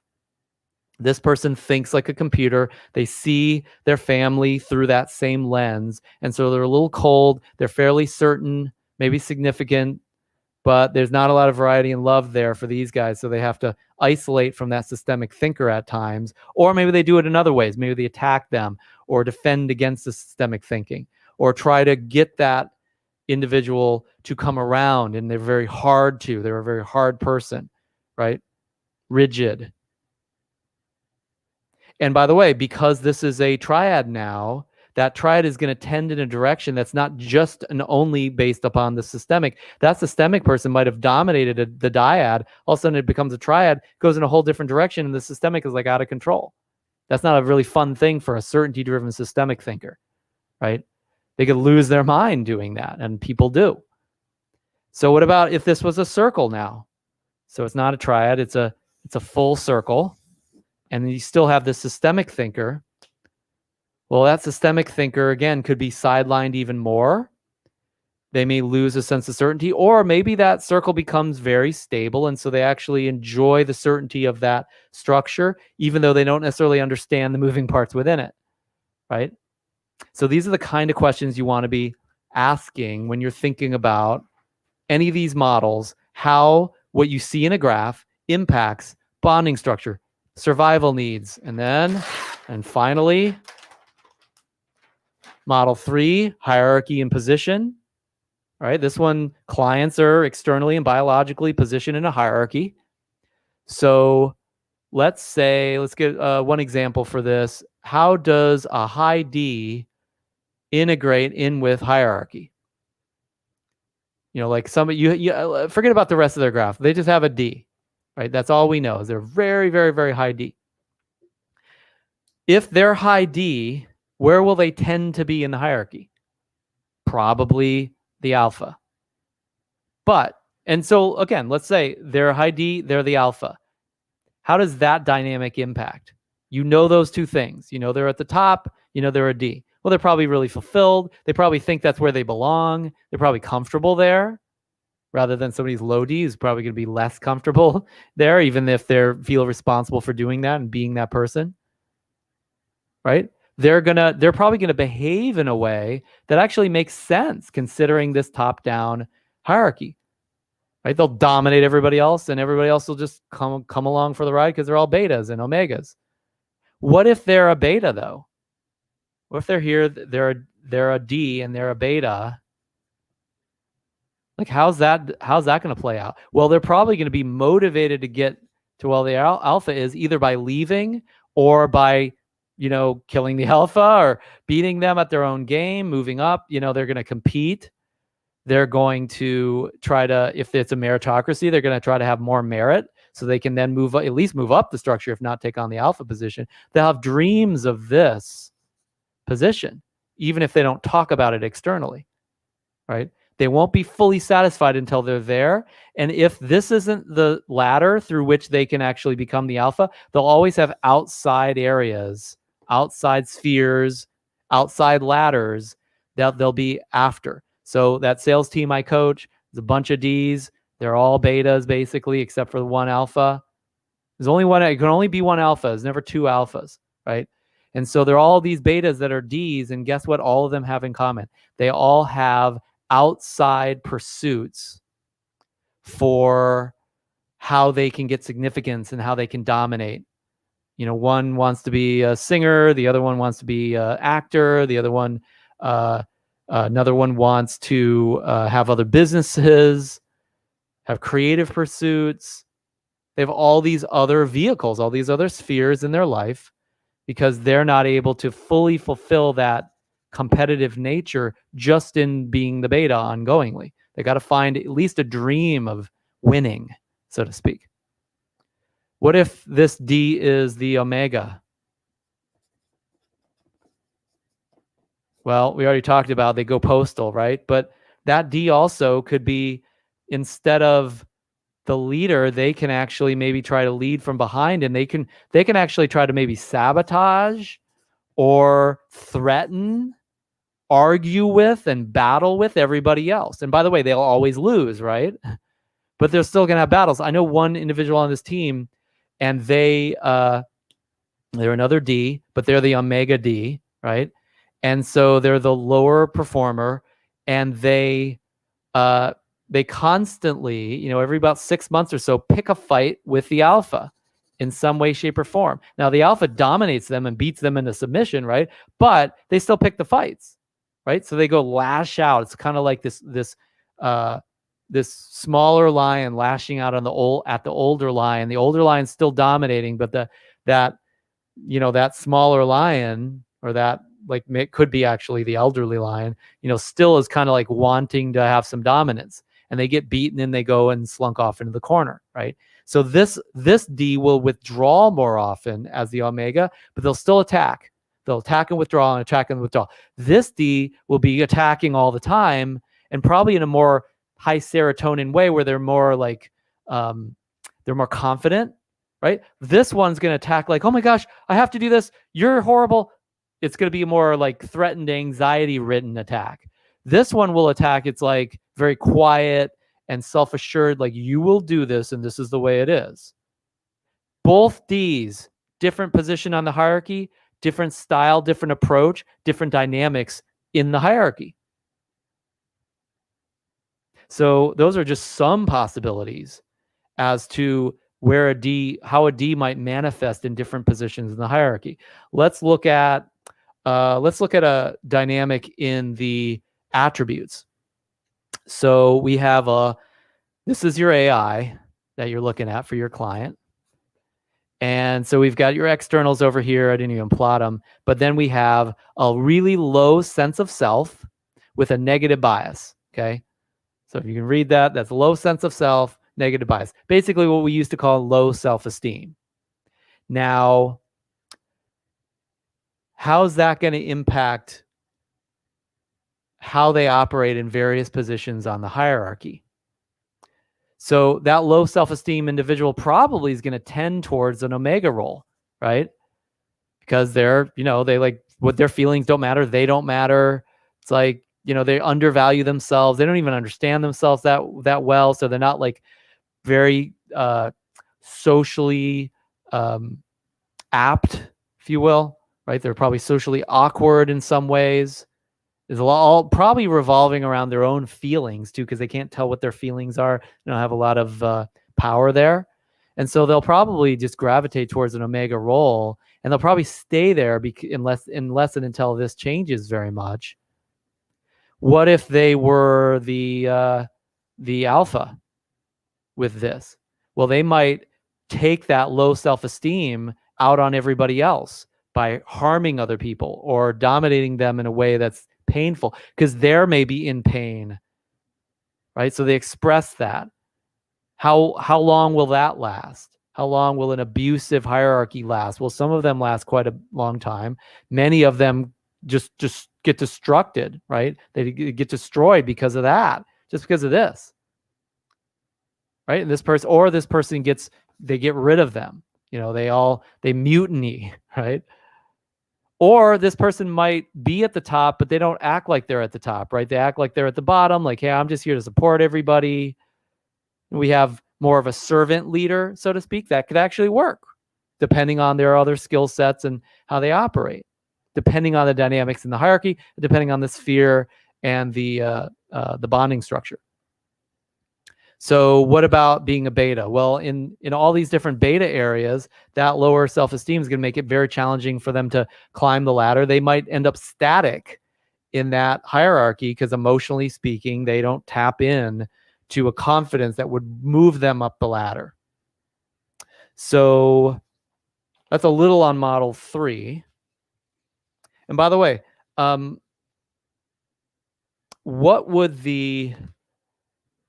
the upside be for this with a negative bias? Usually the upside is they are very motivated to move up this ladder because they probably feel like if they're moving up the ladder and they can get on top or at least be a beta or something, then they'll feel better. Most of the time they won't, by the way, but they'll be very motivated. They'll be driven. They'll be somebody who's very driven, very hungry. What's the cost of this? Well, you can already tell. They're probably not going to be stable at the top. They're probably going to end up at the bottom of a lot of hierarchies. Probably don't even deserve that. They're probably a very skilled person who works really hard because they're driven, but they end up down here because, like, in the hierarchy, they don't exude enough alpha energy. They don't exude enough serotonin, enough confidence to actually move up the ladder because everybody will look at this omega like, well, they're just not really that good, but they really are. They just have a lower confidence level. It's unfair. But that's a dynamic that I've seen many times. I've seen that with myself at times. It's like I'm at the bottom. Somebody has a skill set for being at the top, but people don't recognize that because I just act like I belong at the bottom. So I move in that direction in the hierarchy. That is a very predictable pattern that we see a lot of times for low sense of self with a negative bias, especially. You don't work on that self-esteem piece. You don't work on raising that or raising the bias. This person, no matter how hard they work, they end up at the bottom again and again and again. How's that for not a great life depending on their sphere. Okay, final model, model 4. Your clients have various spheres of their life that they over and under value, that they over and under utilize depending on where they spend their time and their focus, as we talked about. So let's take an example, maybe a values example. What about somebody who's high economic? So an economic, which sphere do you think they're going to make bigger? They'll probably have a lot more gravity and time in work if work is working out well economically. What if family is the source of the economics for that person? Well, then they'll probably spend more time and effort on family unless family doesn't require that, and then maybe they'll work anyway, right? So the question of just which sphere will they value is a big one. They might have a bigger self sphere just because their economic drives them to collect stuff for themselves. How will they treat, let's say, the family sphere? Well, it depends on the economics of the family, probably. Do they get something from the family, or do they have to give a lot in the family? Or do they do both? Because an economic is going to operate differently depending on the family dynamics there. They might treat the family sphere like an area where they begrudgingly spend time because they don't really get something for themselves from it. It's just a place where they can contribute and give. That's not their cup of tea. So they go work a lot, spend a lot of time on themselves, and just like family ends up being a dot, right? Or a smaller sphere just because of economic value. And then again, it depends on the economics of the family, the home economics, if you will. Let's talk about this model or this graph here. So this is a disc, and we have a DS. So he's high D, high S, a little bit of a contradiction there, but it happens. There are DSs out there. So how will they gravitate in these different spheres? Well, they'll probably have a bit of a battle between maybe work and family if they have a family, because family can be where their S is actually fulfilled, right? Loyalty, stability in the family structure, because families tend to be more stable rather than just a intimate relationship alone. And work is a place where maybe they can achieve a lot, unless family's where they can achieve. But let's say work is. So they achieve at work, they get, stability from family, and that's what the S is after. So they're going to be split between these two, and their self is probably, there's a good chance their self is underutilized because they have less structure there, or not less structure, they have less stability with themselves. Even though they want to achieve a lot, they probably might have an easier time achieving at work in a stable way. So it might be, like a split between work and family, depending on how these structures actually fulfill on a place for them to express this DS behavioral profile that we're looking at here. I just heard this tune the other day from really, really great jazz artist. She won a Grammy like years ago, beat Justin Bieber for the new artist Esperanza Spalding, and everybody's pissed about it, by the way. And she has this really weird sounding tune. And I looked at the lyrics. I was trying to figure out what she was saying. And she was singing this tune about longing versus belonging. This would be the conflict that the DS will have between work and family, probably, or self and family, let's say, if they're younger, right? So we have, because when you go after your longing, so the D is going to have longing, right? I want to dominate. I want to win. I want to compete. I want to grow. I want to kick ass. There's a longing for more. This will never be satiated in a high D. They're always going to be after this. So if they have longing, well, you don't just go to the same family day after day after day to fulfill longing. You go to yourself or your work. So that's going to take you away from family, chances are, right? But then, as the song went, you're losing your belonging. And by the way, that's the S, is that sense of belonging, because it's a people-oriented characteristic that wants stability, belonging to a family unit, let's say. So they're going to want to go back to their family. And so for them, it's going to be a battle. It's going to be a battle between these different spheres of their life, right? And they're going to go after areas where they're having, as the song said, longing is fulfilled here. That takes them away from belonging. This is not going to be this is going to be a very typical and probably ongoing battle for a DS. It will not be a new battle. You'll be able to predict this in their spheres, that they'll go back and forth, or they'll have this, like maybe they're really big on family. They don't have much work or self. They're still going to feel that longing, right? In fact, that longing is going to be even more, it's going to be more intense for them because they're missing that and a way to express that D, unless they really do express it in their family. And they're probably not going to fully, because family is not just about competition, challenge, and beating everybody else up, right? And if they just have work and self, then they get a lot of the longing fulfilled and they can continue to live that, but then their belonging is missing and their S is not served and they can't express that as much.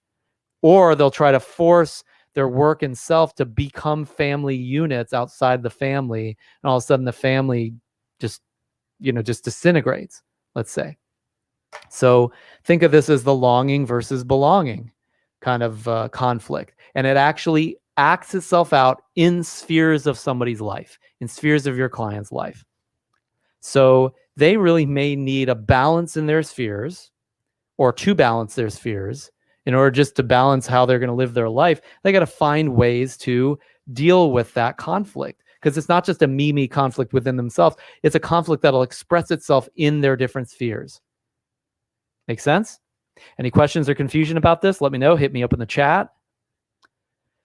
So now the work begins, because as sometimes happens, I've provided you a lot of new questions, a lot of new ways to look at things, maybe a few answers, but I've opened a lot more loops than I've closed. And your job is to close those loops in your experience with your clients, with yourself, with your life, and to work through these questions and not necessarily come up with every answer, but the answer becomes the coaching, the way that your clients express their lives, the way you live yours, through your relationships, through what you get from other people, through what you contribute and give to them, and through what your client, how they'll transact in these models in these areas as well. Because nobody gets out of hierarchy. Or somebody will say, well, I'm out of the hierarchy. No, you're just an omega and you don't want to deal with it. Nobody gets out of that there's different spheres in their life. Well, I don't matter. It's just my family. No, you actually have a sphere in there that's just a little tiny dot. Nobody gets out of the fact that there is different bonding structures that have impacts to them, right? And that they have to meet different needs within those bonding structures. This is like, again, it's air to the bird, it's water to the fish, it's human being to the experience of being human. Humanity, though. Not just you trying to figure yourself out, your client trying to figure themselves out. What they're trying to figure out is the way the world works and how they're interdependent on all the people around them. And we didn't even get to this today, but the close circle of their family, the farther circle of their friends, and the bigger and biggest circles of their businesses, their acquaintances, and then their greater community as a whole, and then the whole universe or world of people, right? And they might have greater reach through work, but they're going to want to reach all of those places and have spheres in their life that get bigger and bigger depending on different drives that they may have. So here's your assignment. Number one, look at your graphs. Or again, obviously you can look at your client's graphs. Second, speculate on their profiles. Speculate on how their profiles impact each model. Each of these models. Like how does that profile impact their hierarchy? How does the profile impact their spheres of life? How does that profile impact their bonding structure? And just ask the question and really expect an answer. Like work on getting an answer there. And like think about how does this person's profile, and speculate on how does that profile meet survival needs through people? How's that profile position them in a hierarchy? How's that profile interact in a core dyad or triad or circle in their life? How does that profile impact the spheres that they choose, or how the spheres interact with them, how they interact with their spheres? Speculate on that. And then explore with your client, like actually talk to them. By the way, besides that, also for those that actually have their team wheels run already, or you've plotted a team on a wheel or a family on a wheel, look at that team wheel when they're ready.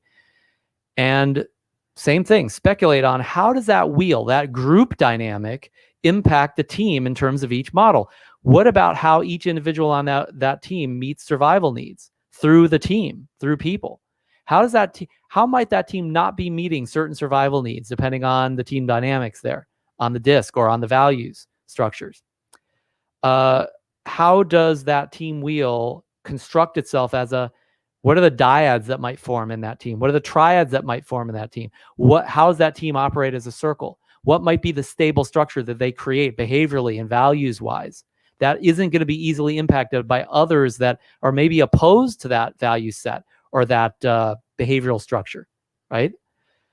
Think about where is that team tending towards, and what is that team, like what are the other individuals on that team that depart from that tendency, and how might they feel about that? How might that impact their survival needs, or what dyads and triads they form within that team? And then look at, hey, okay, we've got this wheel, or we've got the value sets. How might those dynamics position in a hierarchy? You got a bunch of Ds who are all battling, or do you have Ds and Cs, right?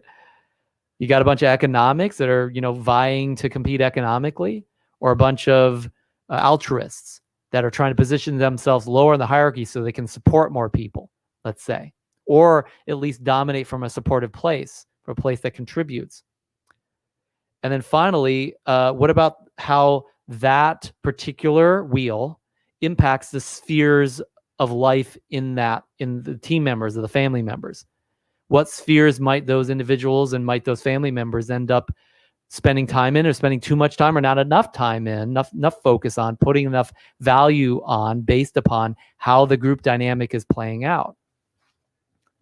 Those are the questions to ask. I can't tell you all the answers. I mean, I can tell you a lot of answers, right? But I don't know the right answer. Only your client and you can work out what the answer is for that moment, and strategize around a lot of other things beyond, obviously, what we would just graph, and what they want, what they're after, what their goals are, what their desires are, what's really going on. And you can go deeper around how your client is dealing with other people, how they team up, how their core dyads and triads are operating, and then work that out. There's never going to be a right answer. There's never going to be a perfect answer to this.